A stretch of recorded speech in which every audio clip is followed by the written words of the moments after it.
ভক্তদের কাছে শাকিব খান যেমন কিং খান, তেমনি অপু বিশ্বাসকে তার ভক্তরা বলতো ঢালিউড কুইন নামে।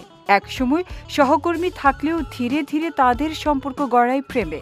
এরপর বিয়ে, সন্তান, পরবর্তীতে বিচ্ছেদ।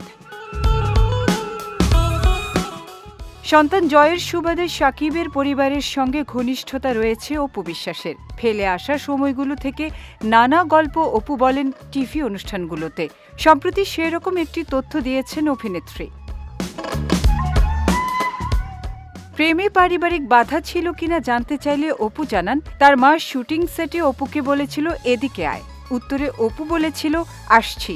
এই আসছি বলাতে অপুর গালে চড় লাগিয়ে দিয়েছিলেন অপুর মা।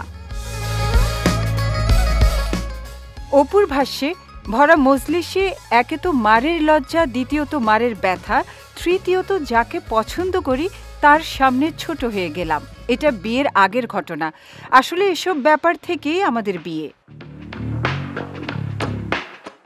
অপু আরও বলেন, মা যখন বাধা দিচ্ছিল তখন শাকিব খান থাকতো মগবাজারের একটি ডুপ্লেক্স বাসায়। ওখানে গিয়েছিলাম। তখন আমার শাশুড়ি ছিলেন। আমি আন্টি ডাকি। তিনি জিজ্ঞেস করলেন আমি কি খেতে পছন্দ করি। বললাম ইলিশ মাছ। শাশুড়ি ইলিশ মাছ ভেজে খাওয়ালেন। আমার এত লজ্জা আর ভয় লাগছিল।